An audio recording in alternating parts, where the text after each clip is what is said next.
미국이 발칵 뒤집혔습니다. 미 상원이 한국 반도체 기술을 법안 한 장으로 통째로 묶어두려 했기 때문입니다. 130억 달러 보조금을 빌미로 엔지니어 850명의 기술 데이터를 연방 관리하에 두겠다는 전례 없는 법안이었죠. 한국을 조립공장 취급하며 칼을 빼든 미국. 하지만 바로 그때 아무도 예상하지 못한 일이 벌어졌습니다. 한국이 꺼내든 카드에 미국 전체가 얼어붙었습니다. 그 충격적인 전말을 지금 공개합니다. 시작하기 전 구독과 좋아요, 그리고 대한민국 파이팅 댓글로 한국을 응원해주세요. 사흘 전 인디애나주 콜럼버스 외곽에서 하늘이 붉게 물들었습니다. 130억 달러를 쏟아부은 최첨단 반도체, 팹이 EUV 장비 8대가 동시에 과열되면서 클린룸 전체가 용광로로 변해버린 겁니다. 같은 시각 캘리포니아 산타클레라에서는 엔비디아 본사 긴급 이사회가 열렸어요. 분기 매출 240억 달러가 한순간에 공중으로 날아가고 있었죠. 월스트리트에서는 서킷 브레이커가 발동됐고 의사당 앞에서는 연기금이 증발한 시민들의 시위가 폭동 수준으로 번졌습니다. 어떻게 이런 일이 가능했을까요? 전쟁이 아니었습니다. 테러도 아니었어요. 제가 직접 그 법안을 설계했습니다. 한국의 기술을 종이 한 장으로 묶어두겠다는 그 완벽한 법안을요.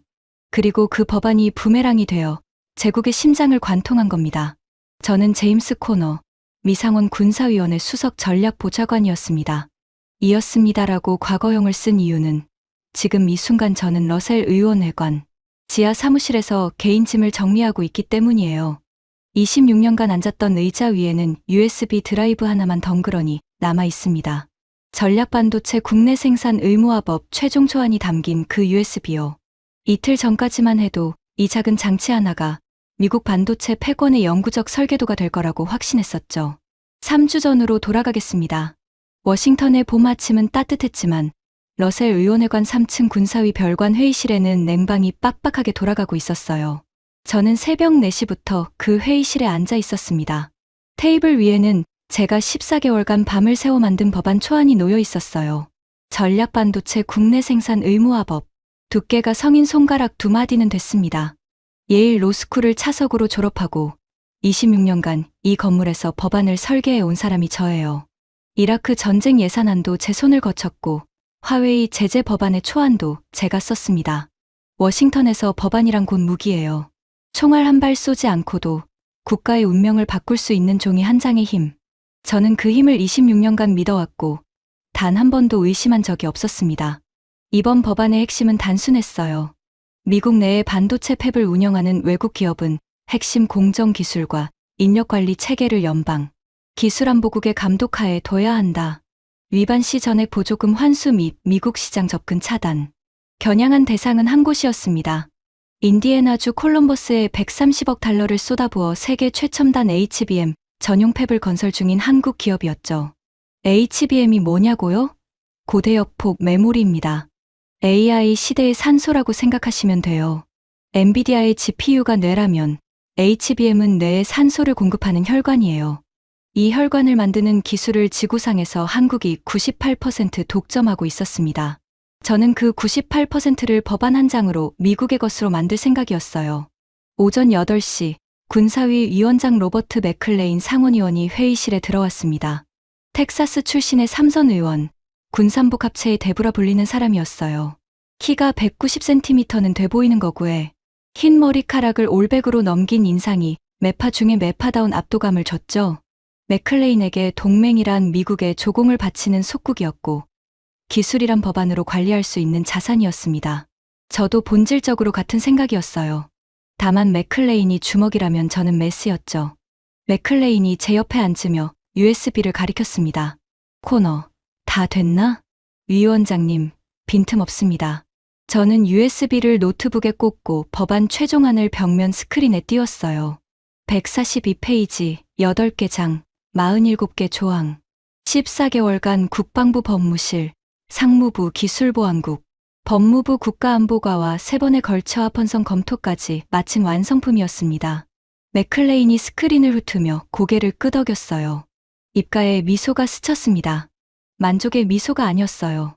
포식자가 먹이를 발견했을 때 짓는 종류의 웃음이었죠. 14조를 다시 읽어봐. 저는 해당 조항을 클릭했습니다. 제14조 사망, 국가안보 비상상황 시 외국 기업의 기술 협력 의무 면제 및 자산 보호 특례 조항이었어요. 이건 법안 통과를 위한 안전장치였습니다. 이 조항이 없으면 동맹국 기업을 강제로 관리한다는 비판을 피할 수 없었거든요. 표면적으로는 외국 기업을 보호하는 척하면서 실질적으로는 아무런 힘이 없는 조항으로 만들어 놓았어요. 안보 비상 상황의 정의를 극도로 좁게 설정해뒀으니까요.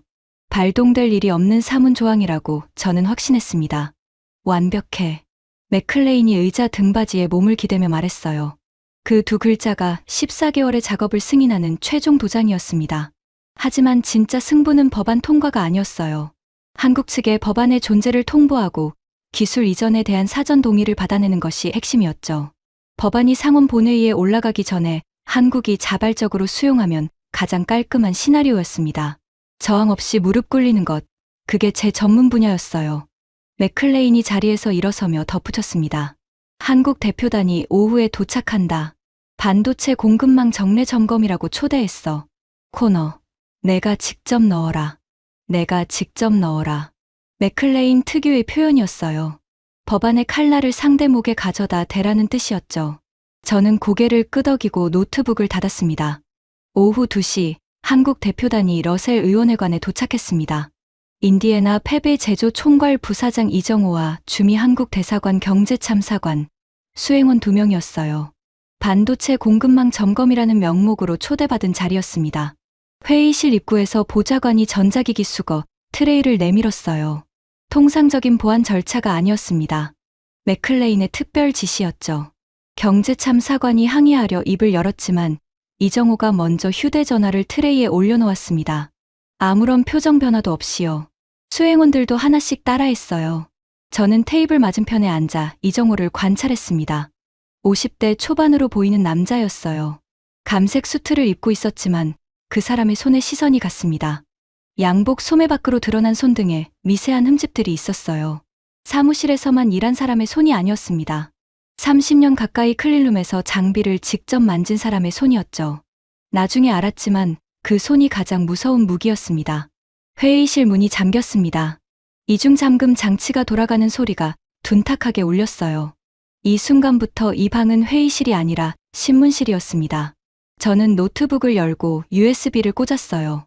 벽면 스크린에 법안 요약본이 떴습니다. 한국어 번역본도 함께요. 사전에 준비해 둔 겁니다. 이 부사장님, 본론으로 들어가겠습니다. 저는 목소리를 높이지 않았어요. 위협하거나 화를 내는 건 제 스타일이 아니었거든요.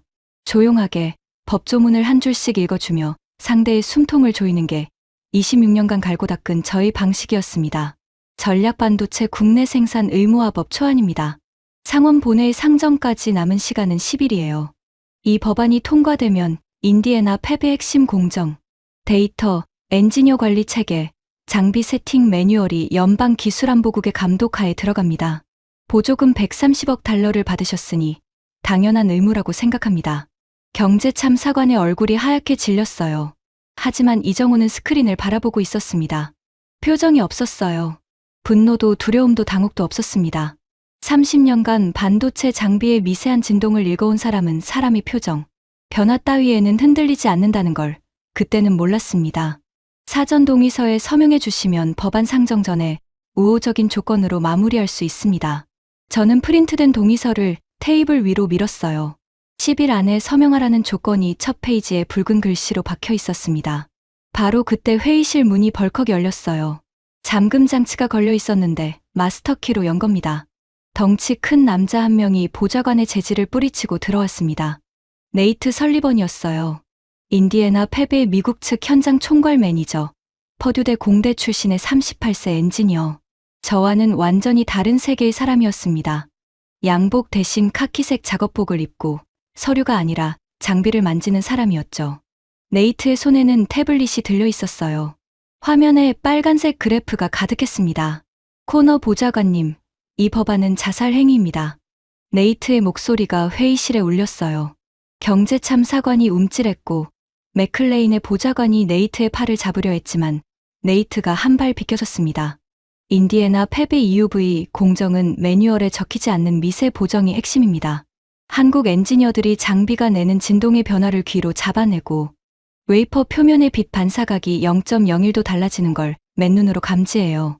이걸 연방관리 체계로 바꾸는 순간 공정 수율이 바닥으로 떨어집니다. 저는 태블릿 화면을 흘겨봤습니다. 공정 수율 변동 그래프였어요.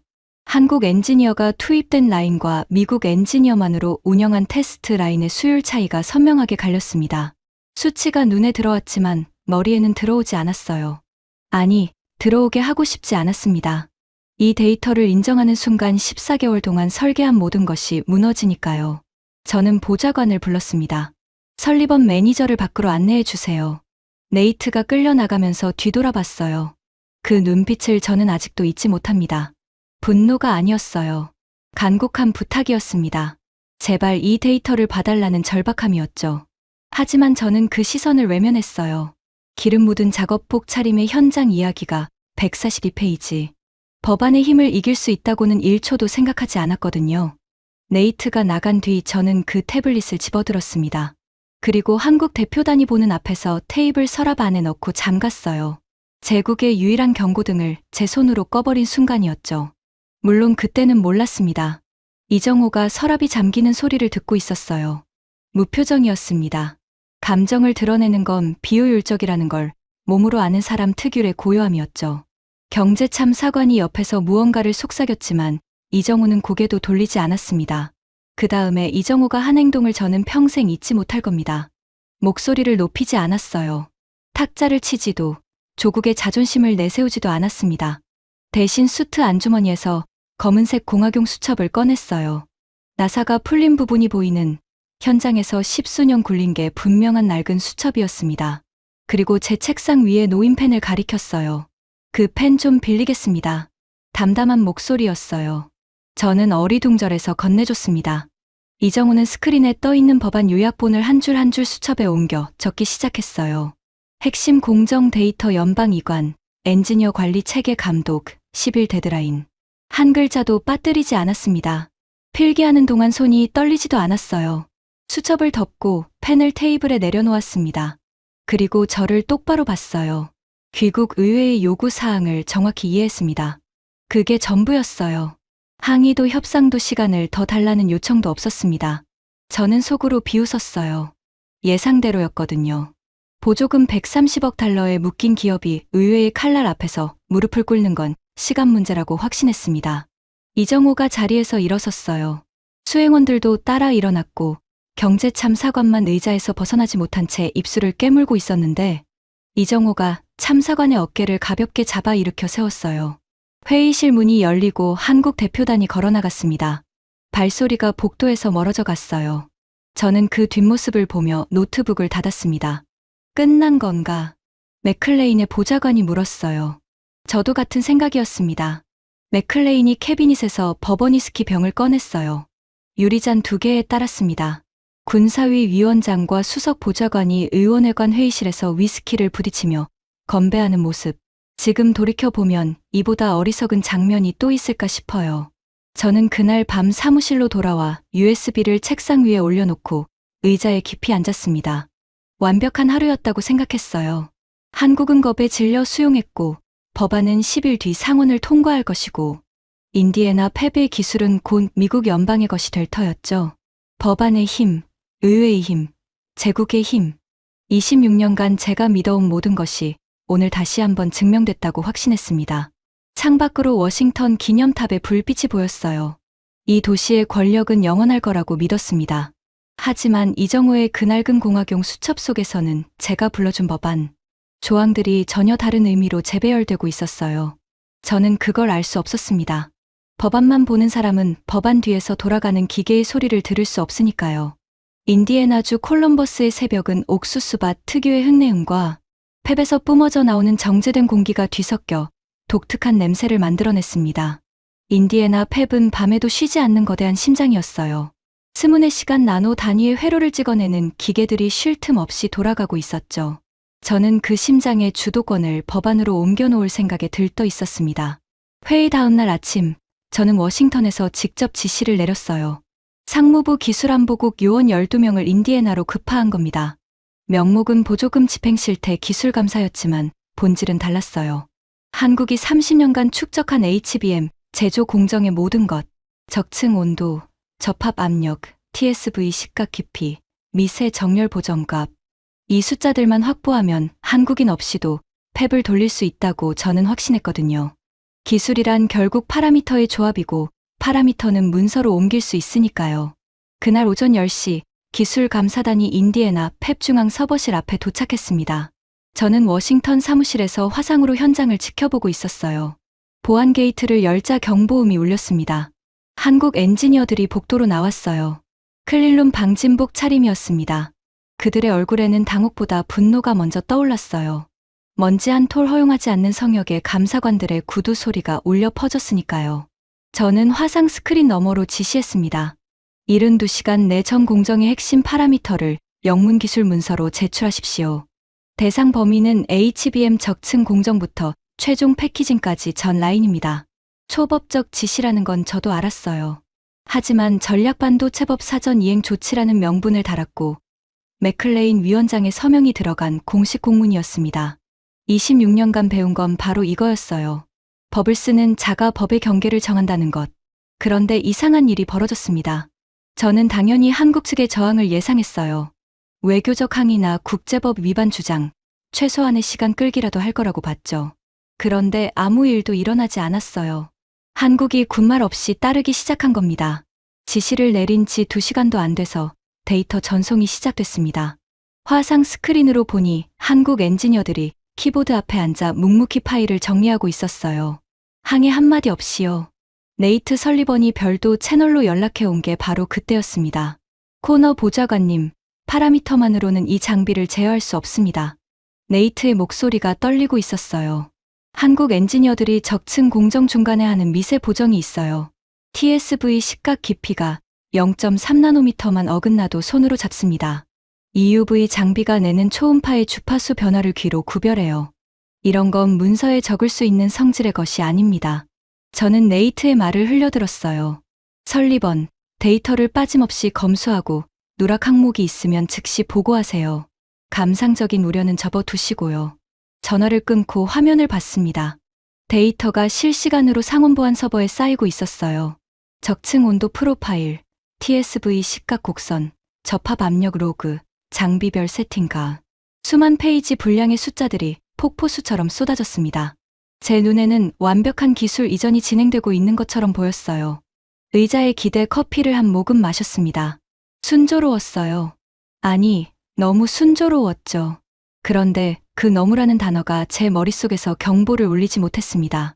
26년간 의회에서 법안을 설계하면서 상대가 이렇게 쉽게 따른 적은 단 한 번도 없었는데 저는 왜 의심하지 않았을까요? 한국이라는 나라를 얕봤기 때문이에요. 부품 조립국, 미국 설계의 하청업체, 보조금에 종속된 피보호국. 그들이 고분고분 따르는 건 당연한 일이라고 제 뼈 속 깊이 각인돼 있었으니까요. 이정호 부사장이 그 시각 무엇을 하고 있었는지 저는 전혀 몰랐습니다. 나중에야 알게 된 사실이지만 이정호는 데이터 제출이 시작되기 전 현장 수석 엔지니어 전원에게 단 한 줄의 메시지를 보냈어요. 교과서만 보내주십시오. 그게 무슨 뜻이었는지 당시에 저는 이해할 수 없었을 겁니다. 매뉴얼에 적히는 파라미터와 실제 공정에서 기계를 살아 움직이게 하는 값은 같은 것이 아니었거든요. 매뉴얼에는 적층 온도 350도라고 적혀 있었지만 실제 현장에서는 계절, 습도, 장비 가동 시간, 심지어 웨이퍼 로트마다 달라지는 미세한 편차를 엔지니어의 감각으로 실시간 보정하고 있었습니다. 그 보정값이야말로 한국이 30년간 쌓아온 암묵지였어요. 기계에 깃든 영혼이었습니다. 그리고 그 영혼은 단 한 줄도 문서에 적히지 않았어요. 상온 서버에 쌓인 건 껍데기였습니다. 완벽한 형태를 갖추고 있었지만 심장이 뛰지 않는 해부학 교과서였죠. 저는 그 교과서를 진짜 사람이라고 믿으며 위스키를 홀짝이고 있었어요. 저녁 무렵 기세가 오른 맥클레인이 추가 지시를 내려보냈습니다. 반도체 데이터만으로는 부족하다면서 한국의 차세대 배터리 양극재 설계도까지 당장 제출하라는 공문이었어요. 원래 합의 범위에 없던 요구였죠. 저도 지나치다고 생각했지만 맥클레인에게 반대 의견을 내는 건 정치적 자살이었습니다. 이 사람은 차기 대통령 후보 물망에까지 오른 공화당 최고 실세였고 군산복 합체의 절대적 지지를 등에 업고 있었으니까요. 맥클레인의 추가 공문이 한국 측에 전달됐습니다. 그런데 이번에 수신한 사람은 이정호가 아니었어요. 윤세라라는 이름이 수신 확인란에 찍혀 있었습니다. 한국반도체산업협회 국제통상법무실장, 전직 국제형사재판소 검찰관이라는 이력이 달려 있었죠. 저는 그 이름을 대수롭지 않게 넘겼어요. 법무 담당자가 문서를 수령하는 건 절차상 당연한 일이니까요. 그게 실수였습니다. 윤세라는 단순한 법무 담당자가 아니었어요. 워싱턴 로펌 코빙턴 앰벌링에서 9년간 미국 통상법을 다룬 사람이었습니다. 미국 법의 사각지대를 미국 변호사보다 정확하게 꿰뚫어 본 경험이 있는 사람이었죠. 맥클레인이 보낸 추가 공문은 절차적으로 치명적인 결함을 안고 있었습니다. 상원 군사위원장은 상무부 소관 사안에 대한 직접 명령 권한이 없어요. 명백한 월권이었죠. 윤세라는 그 공문을 거부하지 않았습니다. 대신 수신 확인을 찍고 문서 원본을 디지털 공증한 뒤 별도의 보안 서버에 저장했어요. 세계무역기구 제소를 위한 증거 확보였습니다. 미국 의회가 제 손으로 제 목에 밧줄을 감고 있다는 걸 저는 전혀 눈치채지 못했어요. 수만 페이지의 파라미터가 빼곡히 쌓인 서버를 바라보며 저는 완벽한 승리를 확신했습니다. 한국에 엔지니어 850명이 없어도 이 숫자들만 있으면 기계는 돌아갈 거라고 믿었어요. 기술은 문서화할 수 있고 문서화된 기술은 누구든 복제할 수 있으니까요. 저는 평생 그렇게 살아왔어요. 예일에서도 의원회관에서도 법안이 곧 현실이었습니다.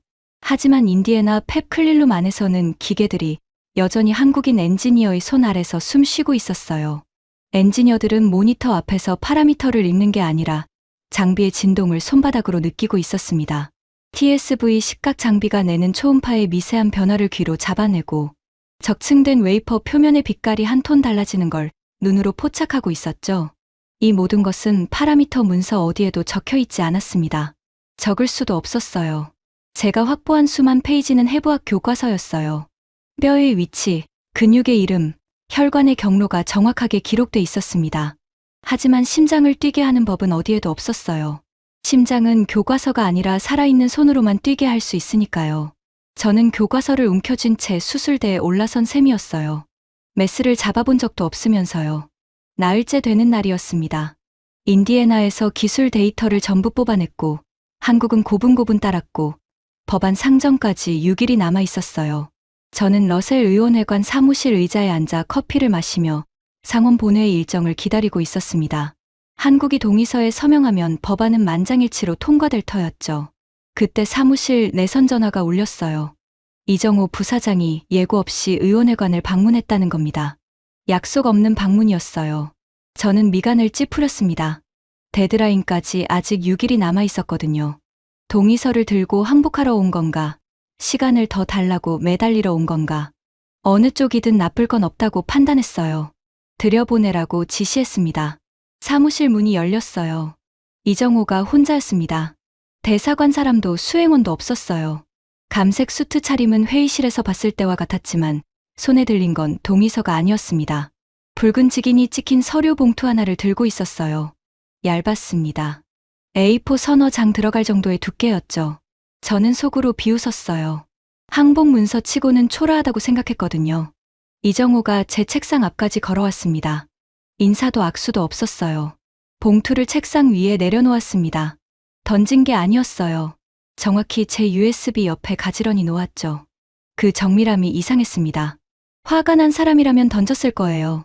하소연하러 온 사람이라면 떨리는 손으로 내밀었겠죠. 이 사람은 클릴룸에서 웨이퍼를 정렬하듯 정확하게 봉투를 놓았어요. 열어보시죠. 이정호가 말했습니다. 회의실에서 들었던 것과 똑같은 건조한 목소리였어요. 저는 봉투를 집어들었습니다. 붉은 지기는 한국 본사의 공식 법인 인장이었어요. 봉투를 뜯고 문서를 꺼냈습니다. A4 4장짜리 문서였어요. 첫 페이지 제목을 읽는 순간 손가락 끝이 차가워졌습니다. 미합 중국 의회의 전략반도체 강제관리 조치에 따른 핵심 인력 전원 철수 통보서.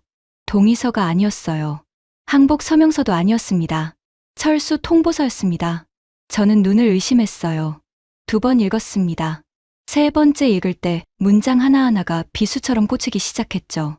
귀국 의회가 전략반도체 국내 생산 의무화법을 통해 외국 기업의 핵심 기술, 자산에 대한 연방 관리를 추진하고 있으므로 본사는 자사 엔지니어의 기술 안전을 보장할 수 없다고 판단하여 인디애나 팹 핵심 인력 850명을 72시간 내 전원 철수합니다. 저는 이정호를 올려다봤어요.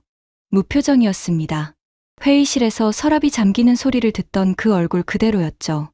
두 번째 페이지로 넘겼습니다. 거기에 진짜 폭탄이 있었어요. 미국 방부 납품 군사용 특수칩 유지 보수 코드 접근 권한을 철수 시각 기준으로 자동 만료 처리합니다. 등골이 서늘해졌어요. 군사용 칩이요. 인디애나 팹에서 생산되는 HBM만 문제인 줄 알았습니다. 그런데 이 문서는 펜타곤의 무기 체계를 직접 건드리고 있었어요. 군사위성 통신 모듈, F-35 전자전 프로세서, 이지스함 레이더 데이터 처리칩, 극초음속 미사일 유도 연산 모듈, 한국 엔지니어들이 유지보수하는 군사용 특수칩의 목록이 세 번째 페이지에 빼곡하게 나열돼 있었습니다. 23개 품목이었어요. 저는 그 목록의 절반도 모르는 장비들이었죠. 이게 나흘 전 네이트 설리번이 가져왔던 데이터의 실체였구나. 그제야 깨달았어요. 제가 직접 서랍에 잠가버린 그 태블릿에 담겨있던 경고요. 이정호가 입을 열었습니다. 보좌관님께서 10일 데드라인을 정해주셨으니 저희도 시간을 맞추겠습니다. 다만 방향이 다를 뿐이에요. 데드라인 종료 시각에 인력 철수와 코드 만료를 동시에 실행합니다. 철수까지 남은 시간은 72시간입니다. 저는 자리에서 벌떡 일어났어요. 의자가 뒤로 밀려 캐비닛에 부딪혔습니다. 나흘 전 맥클레인과 마시던 버번병이 흔들렸어요. 지금 뭘 하자는 겁니까? 목소리가 갈라졌습니다. 스스로도 놀랄 만큼 날카로운 소리였어요. 인디애나 팹 전체를 동결시키겠습니다. 보조금 130억 달러 전액 환수. 미국 내 모든 자산 압류까지 각오하세요. 이정호의 표정이 변하지 않았어요. 한치도요. EUV 장비의 경보음을 수천 번 들어온 사람은 사람의 고함 따위에 눈도 깜짝하지 않는다는 걸 그때 처음 알았습니다. 이정호가 수트 안주머니에서 그 낡은 공학용 수첩을 다시 꺼냈어요. 나흘 전 제 펜으로 적어둔 페이지를 펼쳤습니다. 보좌관님, 보조금 환수는 상무부 장관의 행정명령과 연방감사원의 환수 결정이 동시에 필요합니다. 최소 소요 기간은 45일이에요. 저희 철수까지 남은 시간은 72시간이고요. 이정호가 수첩을 읽는 게 아니라 제 얼굴을 보며 말했어요. 숫자가 정확했습니다. 그리고 외국 기업의 합법적 투자 자산을 의회 단독으로 압류하는 건 수정헌법 5조의 정당한 보상 없는 재산 수용 금지 조항에 정면으로 위배됩니다. EU, 일본, 대만이 동시에 반발할 거예요. 국제 투자 분쟁의 피고석에 앉는 건 한국이 아니라 미합 중국 의회입니다. 제가 회의실에서 불러준 법안 조항들이었어요. 제 펜으로 제가 읽어준 숫자들이 고스란히 적힌 그 수첩이 지금 저를 조이고 있었습니다. 이정호는 분노하지 않았어요. 감정을 내세우지도 않았습니다. 제가 직접 알려준 법률 체계를 정확히 되받아친 거였어요. 인디애나 팹은 한국 기업이 한국의 자본으로 건설한 시설입니다. 이정호가 수첩을 접으며 말했어요. 미국 의회가 기술 자산에 대한 연방 관리를 추진하는 이상 저희가 자사 인력의 안전을 위해 본국으로 귀환시키는 건 기업의 정당한 권리예요. 거기에 압류나 환수로 대응하시면 그건 귀국의 법이 귀국의 헌법을 부정하는 꼴이 됩니다. 할 말이 없었어요. 법으로 치면 이정호의 말이 맞았습니다. 기술 자산을 연방 관리하에 두겠다고 칼을 빼든 건 우리였는데 상대가 그 칼을 인정하고 떠나겠다고 하니 당황하는 꼴이라니요. 제가 설계한 법안의 논리에 제 목이 베이고 있었어요. 이정호가 왼쪽 손목에 시계를 봤습니다. 금장 시계가 아니었어요. 흠집투성이의 검은 디지털 시계였습니다. 클릴룸에서 정전기 방지용으로 쓰는 기능성 시계였죠. 20년은 된 것 같은 물건이었어요. 72시간이 시작됐습니다. 보좌관님. 그리고 몸을 돌렸습니다. 인사도 악수도 되돌아봄도 없었어요. 사무실 문이 닫혔습니다. 저는 즉시 맥클레인에게 전화를 걸었어요. 목소리를 최대한 평정하게 유지하려 했지만 수화기 너머의 맥클레인은 제 보고를 듣고도 코웃음을 쳤습니다.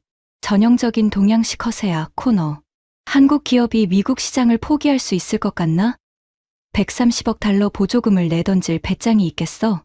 72시간 지나면 꼬리 내리고 기어 들어올 거야. 무조건 버텨. 저도 맥클레인의 판단에 기대고 싶었어요. 한국 기업이 미국 시장을 포기할 리 없다는 건 상식이었으니까요. 미국은 이 기업의 두 번째로 큰 시장이었고 인디애나 팹은 미국 정부 보조금으로 세운 시설이었습니다. 전화를 끊고 나서 사무실 벽면 모니터를 켰어요. 보좌관에게 지시해서 카운트다운 시계를 화면에 띄우게 했습니다. 72시간. 붉은 숫자가 1초 단위로 줄어들고 있었어요. 인디애나 팹 핵심 인력 전원 철수 및 군사망 코드 만료까지 남은 시간. 붉은 빛이 사무실 벽을 물들였습니다. 저는 그 숫자를 보면서도 두렵지 않았어요. 허세라고 믿었으니까요. 제 인생에서 법안 밖의 현실이 법안 안의 설계를 이긴 적은 단 한 번도 없었거든요. USB를 집어들고 다음 대응한 초안을 노트북에 적기 시작했습니다. 하지만 태평양 건너 서울에서는 이정호의 낡은 수첩 속 메모들이 하나씩 실행 명령으로 전환되고 있었어요. 저는 그걸 몰랐습니다. 법안만 보는 사람은 법안 뒤에서 돌아가는 기계의 소리를 들을 수 없으니까요. 카운트다운이 60시간을 찍었을 때 맥클레인이 먼저 움직였습니다. 허세라고 장담하던 사람이 가장 먼저 흔들린 거예요. 새벽 1시에 비상회선으로 전화가 왔어요. 맥클레인의 목소리에서 여유가 사라져 있었습니다. 코너, 펜타곤 조달국에서 연락이 왔어. 한국 엔지니어들이 진짜로 군사칩 유지보수 장비를 밀봉 처리하기 시작했다. 혹시 모르니까 뒷문을 하나 열어둬. 국방예산 전용해서 비공식 타협안을 만들어봐. 저는 수화기를 쥔 채 잠시 침묵했어요. 이 사람이 저한테 뒷거래를 지시하고 있었습니다. 나흘 전만 해도 한국을 부품 취급하며 법원을 마시던 사람이 이제 와서 뒷문을 열라니요. 하지만 명령이었어요. 군사위 위원장의 지시를 수석 보좌관이 거부할 수는 없었죠. 다음 날 아침 저는 한국 측에 비공식 채널로 제안서를 보냈습니다. 파격적인 조건이었어요. 법안 상정 5년 유예, 인디애나 팹 운영, 독립성 보장, 엔지니어 전원 영주권 패스트트랙, 군사칩 유지보수 별도 계약 체결. 이 정도면 어떤 기업이든 솔깃할 조건이었습니다. 저는 이 제안서를 의원회관 공식 서한지에 작성했어요. 격식을 갖추면 상대가 진정성을 느낀다는 게 26년 경험이었으니까요. 회신은 3시간 만에 돌아왔습니다. 보낸 사람은 윤세라 법무실장이었어요. 봉투를 뜯으며 기대했습니다. 역제안이 오거나 최소한 협상 여지를 남기는 답변이 올 거라고 생각했거든요. 안에 들어있던 건 공식 거절 공문 한 장이었어요. 그것도 저한테만 온 게 아니었습니다. 하단에 참조란의 상원 외교위원회, 하원, 통상위원회, 연방감사원, 그리고 세계무역기구, 미국 대표부가 동시 수신자로 찍혀 있었어요. 심장이 쿵 내려앉았습니다.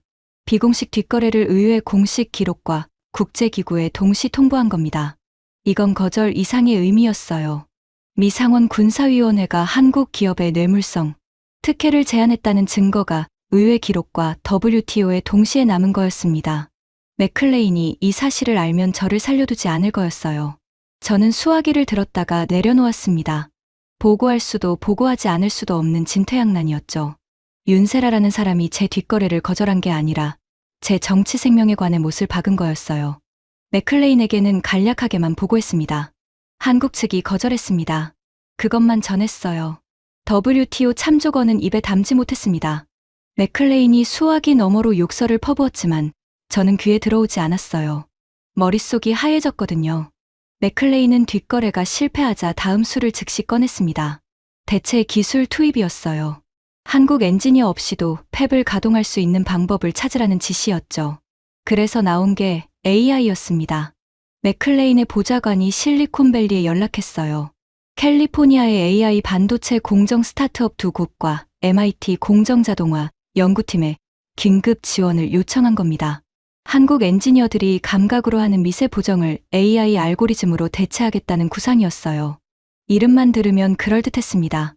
인공지능이 바둑에서 인간을 이기는 시대의 공정. 보정 정도야 기계학습으로 해결할 수 있지 않겠습니까? 저도 그렇게 생각했어요. 파라미터는 이미 수만 페이지 확보했고 AI가 그 데이터를 학습하면 한국 엔지니어의 손을 대신할 수 있을 거라고 확신했습니다. 24시간 만에 AI팀 14명이 인디애나 팹에 도착했어요. 노트북과 GPU 서버를 잔뜩 끌고 왔습니다. 팀장은 스탠퍼드 박사 출신으로 반도체 공정 디지털 트윈 기술을 전공한 사람이었죠. 이력만 보면 완벽했어요. AI팀이 팹 중앙 관제실에 진입을 시도한 건 도착 당일 오후였습니다. 저는 워싱턴에서 화상으로 지켜보고 있었어요. 첫 번째 문제가 바로 터졌습니다. 서버실 생체인식 보안 게이트였어요. 홍채 인식, 지문 스캔, 정맥 패턴 인증.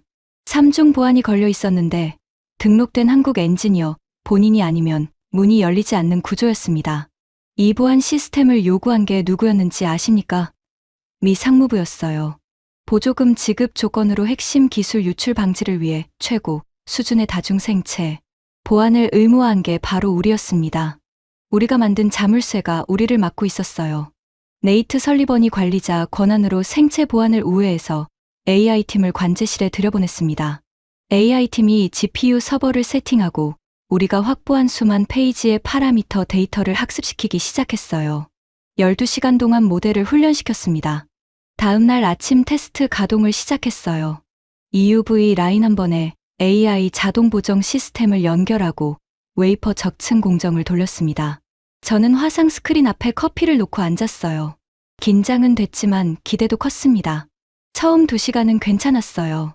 AI가 파라미터 범위 안에서 온도와 압력을 제어하고 있었고 수율 모니터에 초록색 숫자가 떠 있었습니다. 72%. 한국 엔지니어가 운영할 때의 97%에는 못 미치지만 시작치고는 나쁘지 않았어요. 3시간째부터 문제가 시작됐습니다. 외부 기온이 올라가면서 클린룸 내부 습도에 미세한 변화가 생겼어요. 매뉴얼에는 습도 변동 허용 범위가 적혀 있었고 AI도 그 범위 안에서 보정을 시도했습니다. 하지만 한국 엔지니어들은 매뉴얼의 허용 범위가 아니라 그날의 장비 상태, 웨이퍼 로트의 특성, 심지어 전날 가동 이력까지 종합해서 습도 보정값을 실시간으로 바꾸고 있었던 거예요. 파라미터 문서에는 습도 보정 범위 플러스 마이너스 0.3이라고만 적혀 있었지. 오늘은 플러스 0.17로 잡아야 한다는 판단의 근거는 어디에도 없었습니다. AI는 매뉴얼대로 했어요. 정확히 매뉴얼대로요. 하지만 매뉴얼이 현실의 전부가 아니었습니다. 4시간째, 수율이 72%에서 58%로 떨어졌어요. 5시간째, 41%로 추락했습니다. AI팀이 알고리즘을 실시간으로 수정하기 시작했지만 변수가 너무 많았어요. 하나를 잡으면 다른 하나가 틀어졌습니다. TSV 식각 깊이를 맞추면 적층 온도가 흔들리고 온도를 잡으면 접합 압력이 어긋났어요. 한국 엔지니어들은 이 모든 변수를 동시에 느끼며 손으로 잡고 있었는데 AI는 한 번에 하나의 변수밖에 처리하지 못했습니다. 6시간째 스크린에 황색 경고가 떴어요. EUV 장비 3번기 과열 경보. 네이트가 즉시 보고를 올렸습니다. 코너 보좌관님, 3번 장비 내부 온도가 올라가고 있습니다. AI 보정 시스템이 냉각 밸브 타이밍을 놓쳤어요.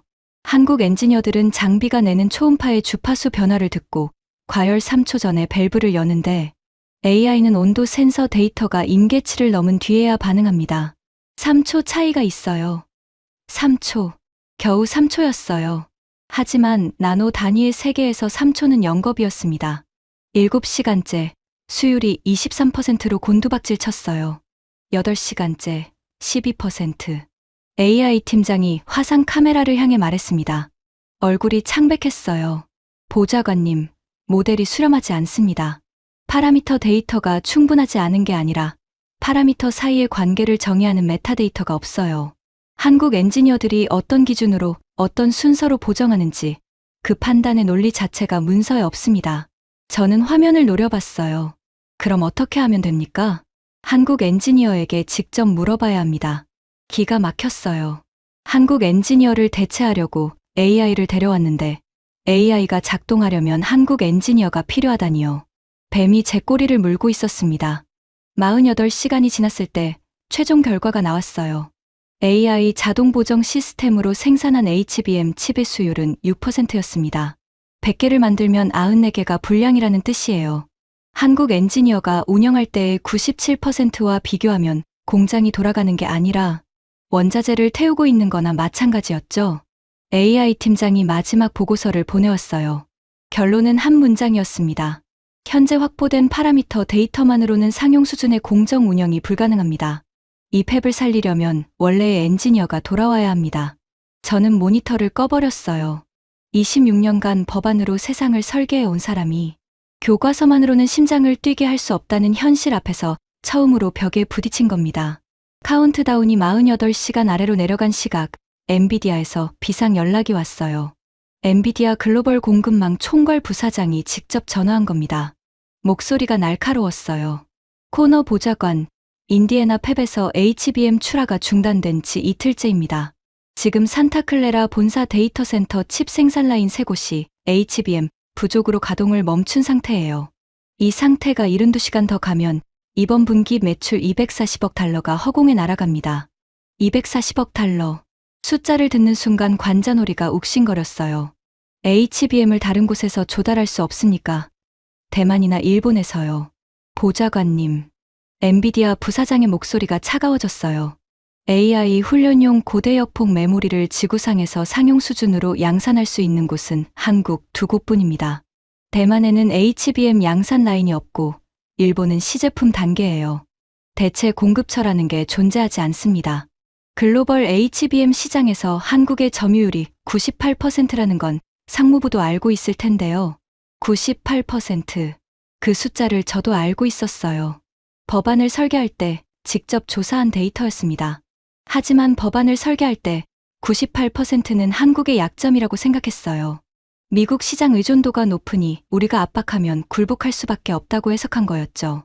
그런데 현실에서 98%는 정반대의 의미였습니다. 대체가 불가능하다는 뜻이었어요. 한국이 떠나면 지구상에 이 기술을 대신할 곳이 없다는 뜻이었죠. 전화를 끊자마자 월스트리트에서 소식이 들어왔어요. 인디애나 팹 가동 중단 소문이 퍼지면서 엔비디아 주가가 시간 외 거래에서 급락하기 시작했습니다. 거기서 그치지 않았어요. AMD, 퀄컴, 인텔, 마이크론, HBM 공급망에 연결된 모든 기업의 주가가 도미노처럼 쓰러지고 있었습니다. 군수업체도 마찬가지였어요. 로키드 마틴, 레이시온, 노스롭 그러먼. 군사칩 유지 보수 코드 만료 소식이 새나가면서 방산 섹터 전체가 패닉에 빠졌습니다. 뉴욕 증권거래소 개장 첫 시간에 서킷 브레이커가 발동됐어요. 제가 26년간 워싱턴에서 일하면서 의외의 단일 정책 실수로 서킷 브레이커가 터진 건 처음이었습니다. 맥클레인에게서 전화가 왔어요. 목소리가 완전히 달라져 있었습니다. 코너. 무슨 수를 써서든 한국 엔지니어들을 잡아도 출국 금지시켜. 이 사람이 지금 뭐라고 한 겁니까? 동맹국 민간인을 감금하겠다고요? 저는 속이 뒤틀렸지만 반박할 처지가 아니었어요. 카운트다운은 멈추지 않았고 48시간, 47시간, 46시간. 숫자가 줄어들 때마다 판단력도 같이 줄어들었습니다. 맥클레인의 지시에 따라 국토안보부, 이민세관단 속국의 협조 요청이 들어갔어요. 비자 재심사를 명목으로 인디애나 팹 한국 엔지니어 850명의 출국을 보류하는 행정조치였습니다. 그런데 한국은 이미 움직이고 있었어요. 맥클레인의 출국 금지 지시가 하달되기 5시간 전, 서울에서는 외교부와 산업통상자원부가 합동으로 긴급 작전을 가동한 상태였습니다. 850명 전원에게 외교관 여권이 발급됐어요. 국가 핵심 기술 수송 특사라는 직함이었습니다. 외교관 여권 소지자는 미국 이민법의 적용 대상이 아닙니다. 비자 재심사도 출국 보류도 국제법상 불가능하죠. 맥클레인의 출국 금지 명령이 현장에 도달했을 때는 이미 늦었어요. 850명 전원이 외교적 면책 특권으로 보호받는 상태였습니다. 인디애나폴리스 공항에서 벌어진 광경을 저는 사무실 보안 카메라 피드로 봤어요. 활주로에 대한항공 전세기 3대가 대기하고 있었습니다. 주기장 바로 옆에는 미군 수송기 C-17이 서 있었어요. 태극기를 다른 민항기와 성조기를 다른 군용기가 나란히 서 있는 광경이었습니다. 맥클레인의 보좌관이 공항 관제소에 이륙 저지를 요청했지만 관제소 책임자가 거부했어요. 외교관 여권 소지자의 출국을 행정부가 막는 건 비엔나 협약 위반이었으니까요. 돈으로 회유하면 거절 공문이 의회와 WTO로 날아갔어요. AI로 대체하면 수율 6%라는 참혹한 현실이 기다렸습니다. 사람을 가두려 하면 외교관 여권이 그 손을 쳐냈어요. 제가 던진 모든 수가 단 한 치의 오차도 없이 막혀서 되돌아왔습니다. 이건 즉흥적인 대응이 아니었어요. 회의실에서 이정호가 제 펜을 빌려 수첩에 적던 그 순간부터, 아니 어쩌면 그보다 훨씬 전부터 짜여있던 판이었습니다. 카운트다운이 36시간을 지나고 있었어요.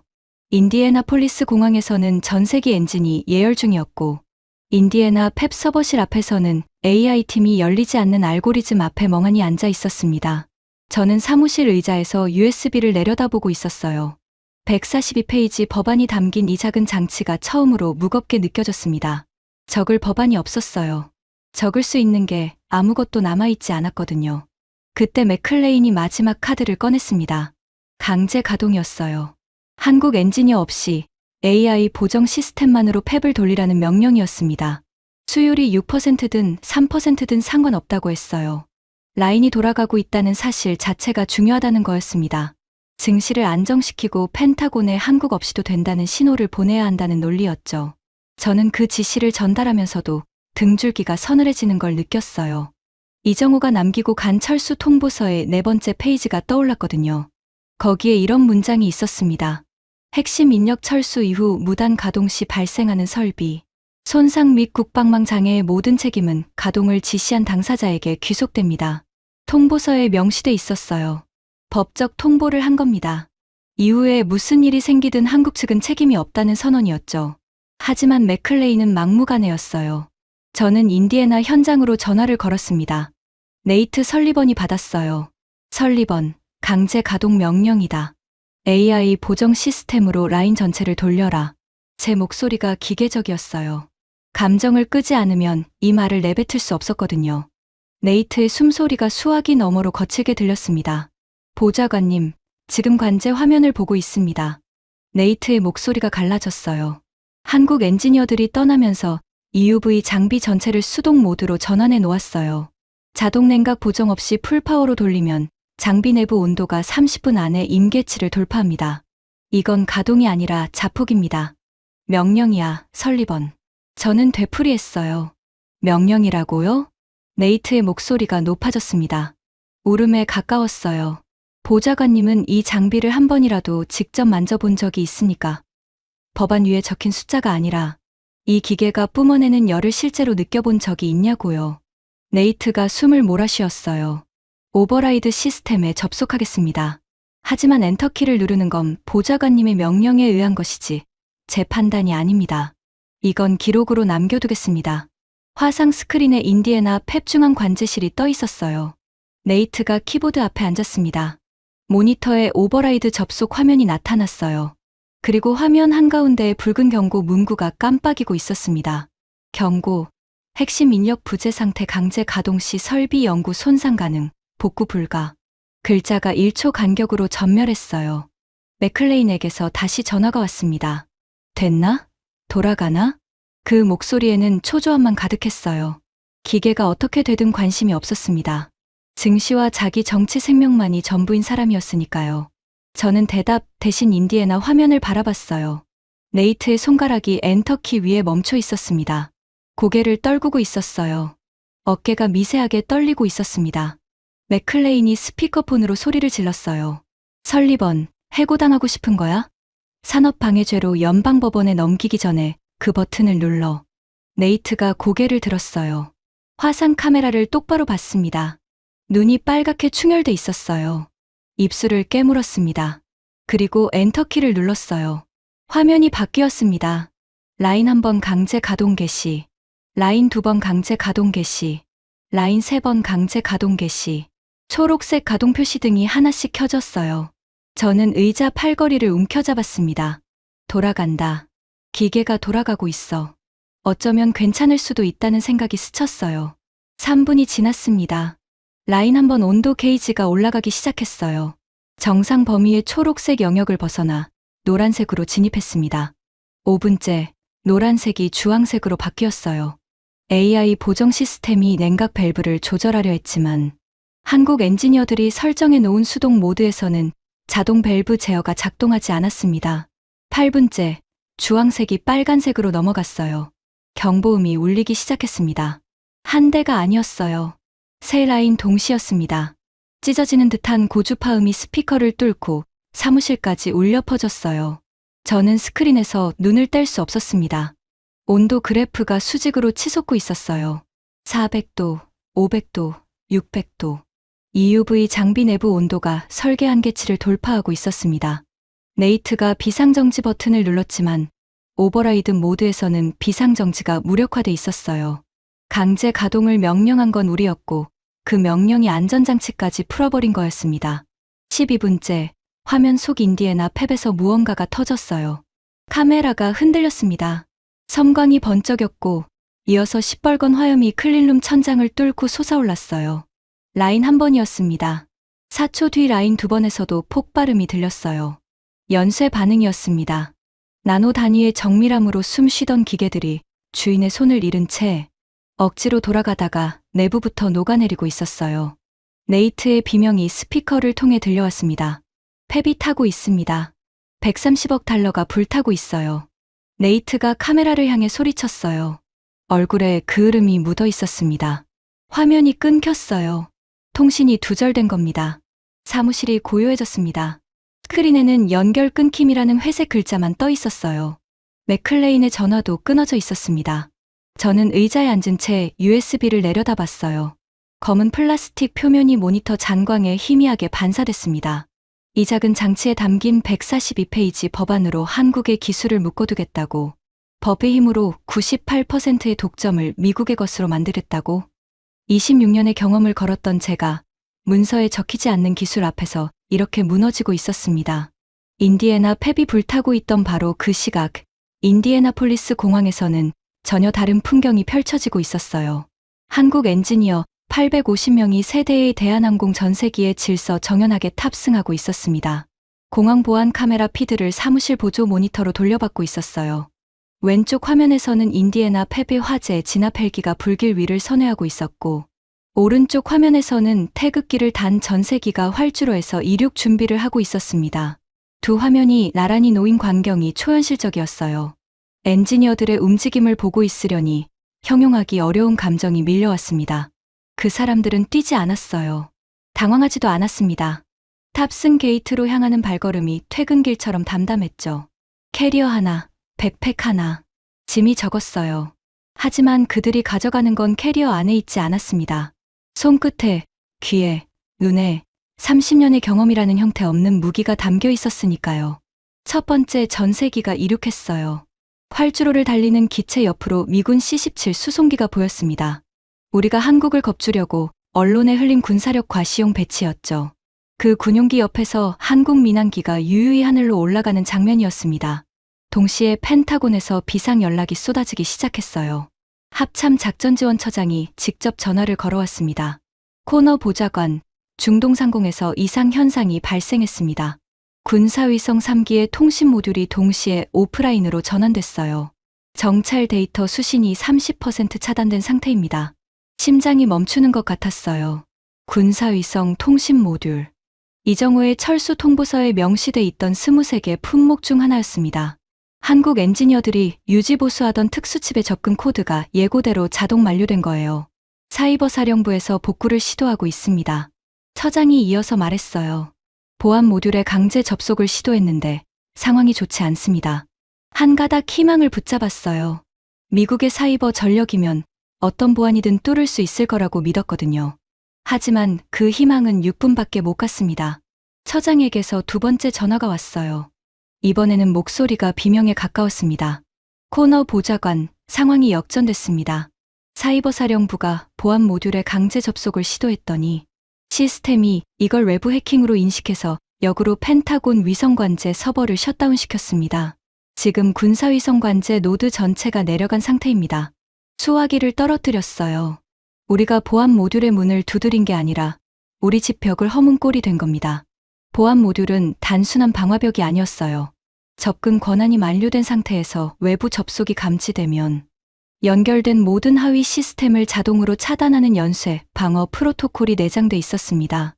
사이버 사령부가 자물쇠를 따려다가 건물 전체의 전기를 꺼버린 셈이었죠. 모니터 세 대가 각각 다른 재앙을 보여주고 있었어요. 왼쪽에서는 인디애나 팹이 불타고 있었고, 가운데에서는 펜타곤 위성관제 상태가 전부 빨간색으로 물들어 있었고, 오른쪽에서는 두 번째 전세기가 인디애나폴리스 공항을 이륙하고 있었습니다. 세 개의 화면이 하나의 이야기를 하고 있었어요. 한국이 떠나자 미국이 무너지고 있다는 이야기를요.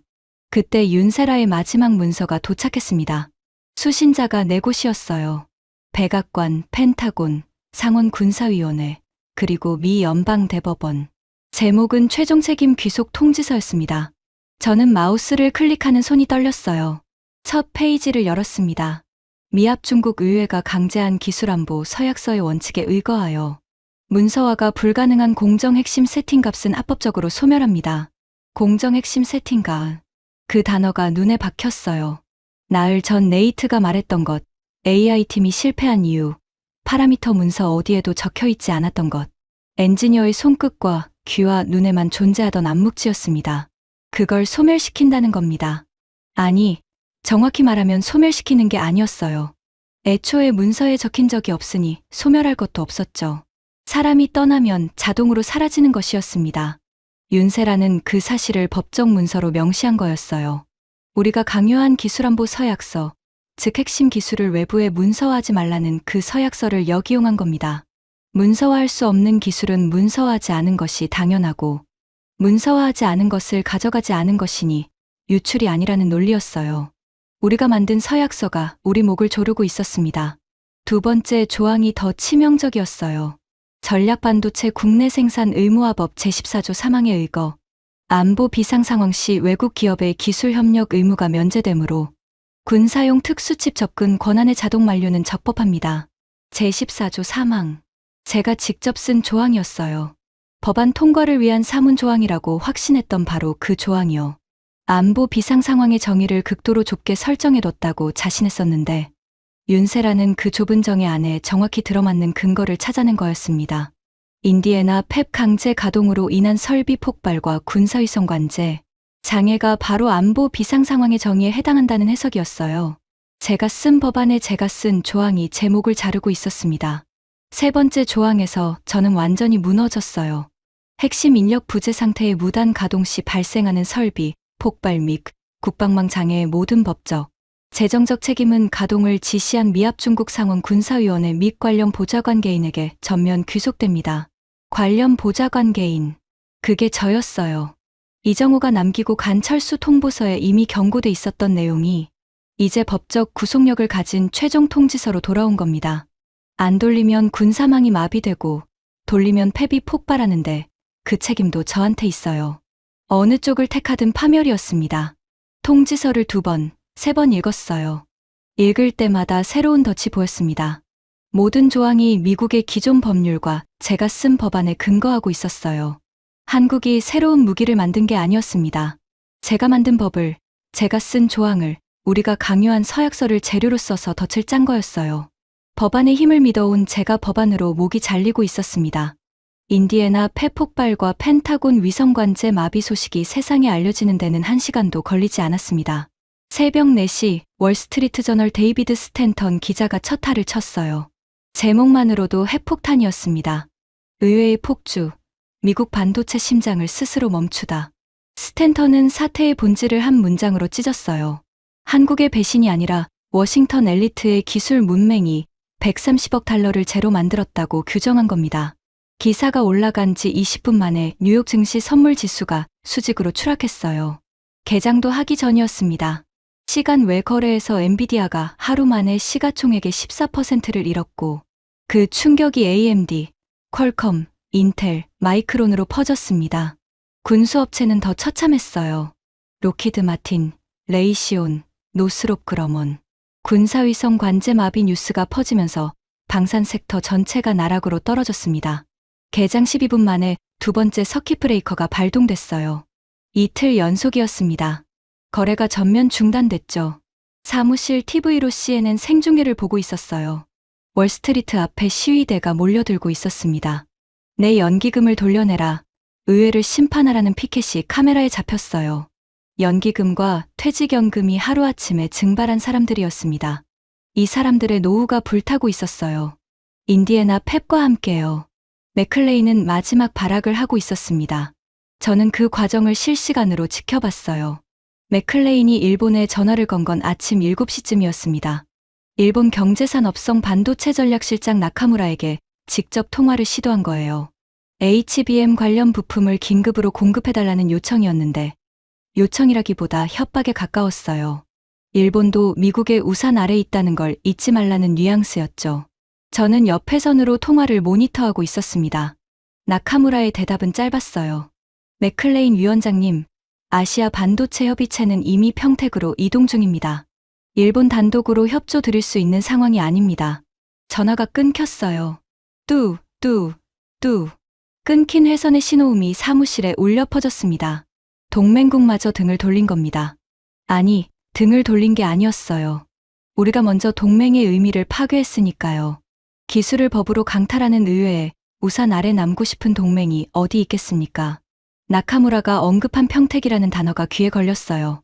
평택이면 한국 반도체의 본진이었습니다. 아시아 반도체 협의체가 평택으로 간다는 건 무슨 뜻입니까? 정보분석실에 즉시 확인을 지시했어요. 20분 뒤 올라온 보고에 등골이 서늘해졌습니다.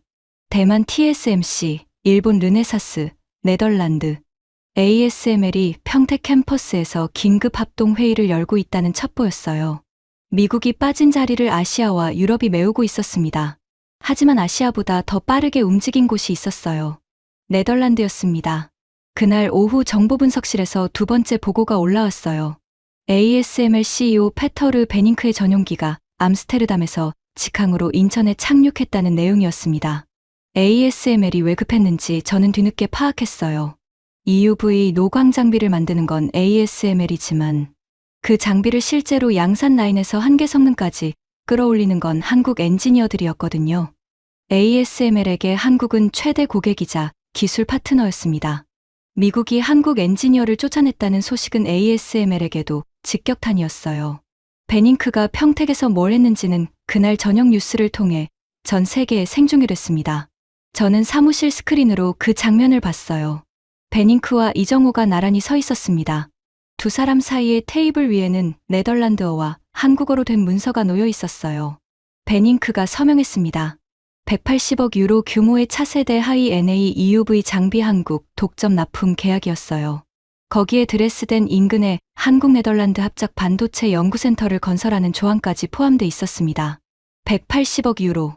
그 숫자를 보는 순간 의자에서 미끄러질 뻔했어요. 미국이 한국을 밀어낸 지 72시간도 안 돼서 네덜란드가 180억 유로를 들고 달려온 겁니다. 베닝크의 기자회견이 이어졌어요. 평택 캠퍼스 앞에 글로벌 언론 카메라가 빼곡히 들어차 있었습니다. 미국 의회가 내보낸 세계 최고의 기술자들을 유럽이 모시게 됐습니다. 카메라 플래시가 터졌어요. 저는 그 문장을 듣는 순간 관자놀이가 욱신거렸습니다. 내보낸 거라고요? 우리는 한국 기술을 미국 것으로 만들려 한 거지 내보내려 한 게 아니었어요. 하지만 결과적으로 베닝크의 말이 맞았습니다. 묶어두려다 떠나보냈고 떠나보낸 건 내보낸 것과 같았으니까요. 베닝크가 거기서 멈추지 않았어요. 두 번째 폭탄이 터졌습니다. 같은 날 일본 경제산업성이 한국과 차세대 이나노 GAA 공정 공동개발 MOU를 체결했다는 발표였어요. 한국의 제조 기술과 일본의 소재 기술을 결합해서 미국 의존도를 줄이겠다는 선언이었습니다. 일본이요. 며칠 전 맥클레인이 우산 아래 있으니 말 들으라고 협박한 바로 그 일본이 한국과 손을 잡은 거였어요. 세 번째 소식은 대만에서 왔습니다. TSMC가 미국 애리조나 팹 증설 계획을 무기한 보류한다는 공식 발표를 한 거예요. 이유는 단순했습니다. 동맹국 기업을 이렇게 대하는 나라에 수십조를 투자할 수 없다는 논리였죠. 미국이 인디애나에서 한국을 쫓아내자 대만이 애리조나에서 발을 뺐어요. 한 나라를 밀어내니 다른 나라가 줄줄이 빠져나가는 연쇄 반응이 시작된 겁니다. 동맹이라는 건 신뢰 위에 서 있는 건물이었는데 우리가 그 신뢰의 기둥을 직접 부러뜨린 거였어요. 인디애나에서 돌아온 한국 엔지니어들은 짐도 풀지 못했습니다. 인천공항에 도착하자마자 평택 캠퍼스로 직행했어요. ASML 합작 프로젝트와 일본 공동개발 프로젝트에 즉시 투입된 겁니다. 미국이 쫓아낸 850명이 착륙한 지 8시간 만에 유럽과 아시아의 핵심 전략 자산으로 탈바꿈한 거예요. 미국에서는 교체 가능한 부품 취급을 받았지만 유럽과 일본에서는 180억 유로의 가치로 대접받았습니다. 그날 밤 마지막 장면이 기다리고 있었어요. 펜타곤 조달국장이 ASML 네덜란드 본사에 이메일을 보낸 겁니다. 군사용 반도체 장비 부품을 긴급 공급해달라는 요청이었어요. 이틀 전까지 세계 최강 군사력을 자랑하던 미국 국방부가 네덜란드 기업의 부품을 구걸하는 처지가 된 거였습니다. 그 이메일 사본이 정보 채널을 통해 제 모니터에도 떴어요. 읽을 수 없었습니다. 글자가 눈에 들어오지 않았거든요. 아니, 들어오게 하고 싶지 않았어요. 그리고 최종 일격이 왔습니다. 다음 날 아침 미상원에서 초당적 긴급 청문회가 열렸어요. 공식 명칭은 전략반도체 정책 실패 책임 규명 긴급 청문회였습니다. 공화당과 민주당이 손을 잡았다는 건 사태가 정파를 초월한 국가적 재앙이라는 뜻이었죠. 저는 청문회장에 참석하지 않았어요. 모든 안보 관련 권한이 정지된 상태였거든요. 사무실 TV로 생중계를 지켜봤습니다. 첫 번째 증인석에 앉은 건 맥클레인이었어요. 며칠 전만 해도 의회에서 가장 무서운 사람이었습니다. 군산복 합체의 대부, 차기 대선 후보 물망의 거물. 그 사람이 증인석 마이크 앞에 앉아 있었어요. 외교위원장이 질문을 시작했습니다. 위원장님, 인디애나 펩 강제 가동을 최종 지시한 사람이 누구입니까? 단도직입이었어요. 맥클레인이 입을 열었습니다. 저는 TV 앞에서 숨을 멈췄어요. 외교위원장님, 인디애나 펩 관련 실무 지시는 전적으로 제임스 코너 수석 보좌관이 단독으로 수행했습니다. 맥클레인의 목소리가 평온했어요. 눈 하나 깜짝하지 않았습니다. 코너 보좌관이 법안의 취지를 극단적으로 왜곡하여 독자적인 기술 강탈 작전을 설계한 것으로 판단됩니다. 저는 사후 보고를 받았을 뿐이며 강제 가동 명령에 대해서는 인지한 바 없습니다. TV를 보는 제 손이 떨렸어요. 분노가 아니었습니다. 예상했던 일이었으니까요. 맥클레인은 자기 정치 생명을 위해 부하의 목을 자르는데 1초도 망설이지 않는 사람이었어요. 법안을 만들라고 한 건 맥클레인이었고, 한국 대표단을 불러서 칼을 꽂으라고 한 것도 맥클레인이었고, 강제 가동을 명령한 것도 맥클레인이었습니다. 하지만 증거는요. 모든 지시는 구두로 이루어졌어요. 의원회관 보안구역의 회의는 녹취가 되지 않았고, 비상회선 통화도 기록이 남지 않았습니다. 반면 법안을 작성한 건 제 노트북이었고, 기술감사단 파견을 지시한 건 제 이메일이었고, 네이트에게 강제 가동 명령을 전달한 것도 제 목소리였어요. 모든 흔적이 저를 가리키고 있었습니다. 그때 청문회장 뒷문이 열렸어요. TV 카메라가 일제히 돌아갔습니다. 네이트 설리번이 걸어 들어오고 있었어요. 카키색 작업복이 아니라 검은 양복을 입고 있었지만 기름때가 밴 손은 숨길 수 없었습니다. 손에 서류 봉투를 들고 있었어요. 네이트가 증인석 옆 보조 마이크 앞에 섰습니다. 긴급 증언을 요청했어요. 위원장이 허가했습니다. 네이트가 서류 봉투를 열었어요.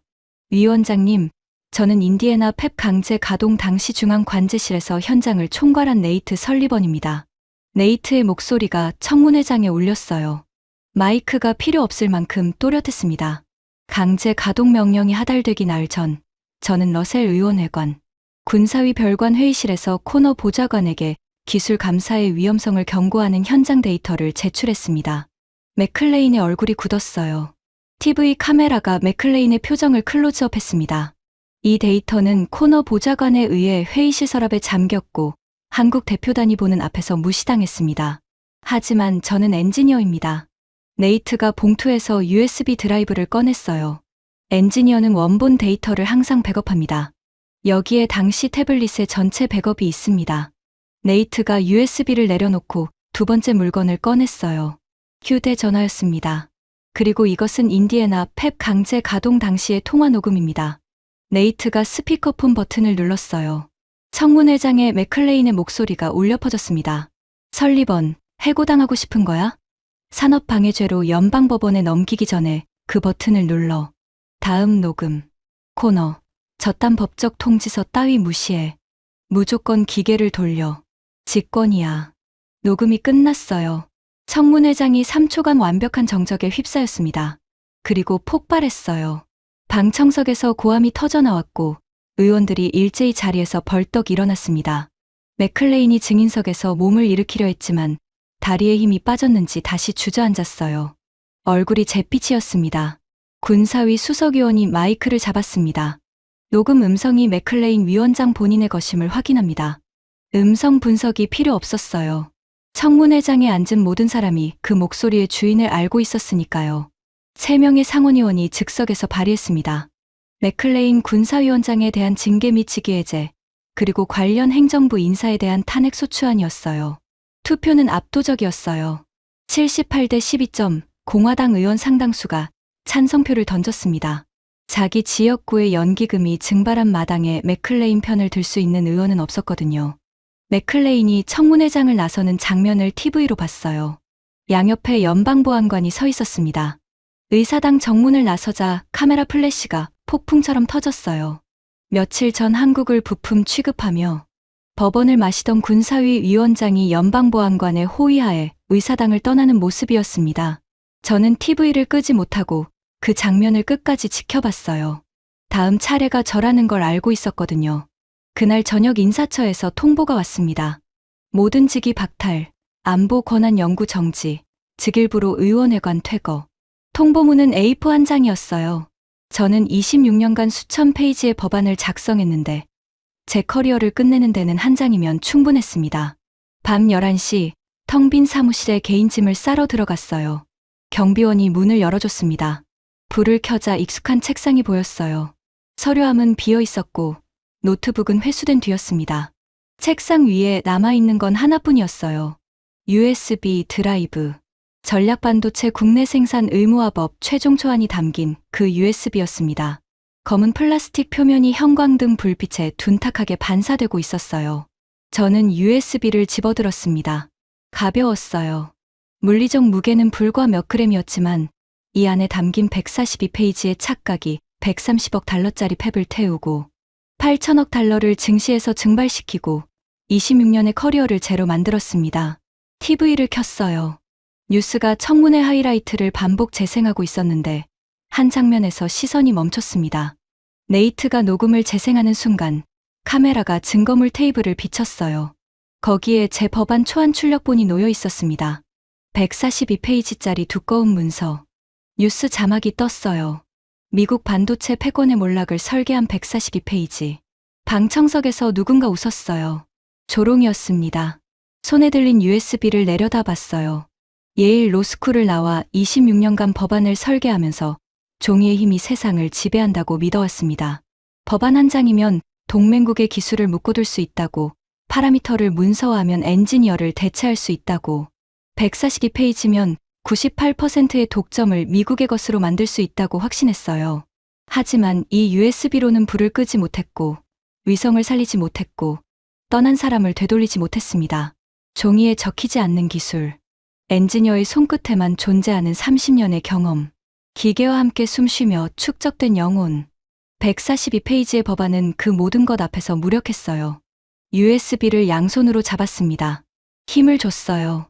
뚝 하는 소리와 함께 USB가 두 동강 났습니다. 얇은 기판이 갈라지며 메모리 칩 조각이 책상 위로 흩어졌어요. 142페이지의 법안이 잘게 부서진 실리콘 파편이 되어 형광등 불빛에 반짝였습니다. 마치 26년간 써온 모든 법안의 글씨가 한꺼번에 부서져 내리는 것 같았어요. 부러진 USB 두 조각을 텅 빈 책상 위에 내려놓았습니다. 그리고 사무실 불을 껐어요. 복도를 걸어 나오면서 생각했습니다. 우리가 알량한 패권심으로 한국의 기술자들을 부품 취급하며 법으로 묶어두려 했을 때 우리는 스스로 제국의 심장에 칼을 꽂은 겁니다. 기술은 법안에 담기지 않았어요. 파라미터로 환원되지 않았습니다. 30년의 경험이라는 영혼이 빠진 기계는 130억 달러짜리 고철 덩어리에 불과했어요. 저는 그걸 26년이 아니라 고작 72시간 만에 배웠습니다. 대가가 너무 컸을 뿐이죠. 러셀 의원회관 정문을 나섰어요. 봄바람이 얼굴을 스쳤습니다. 벚꽃이 보도블록 위에 흩어져 있었어요. 3주 전에도 벚꽃이 피어 있었죠. 그때 저는 이 길을 걸으며 법안 하나로 세계 반도체 질서를 다시 쓸 수 있다고 믿었어요.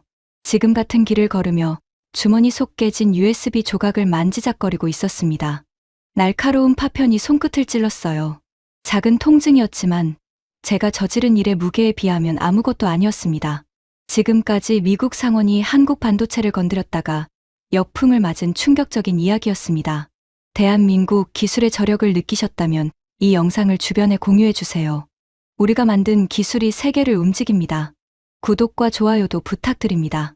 지금까지 감동날다였습니다. 감사합니다.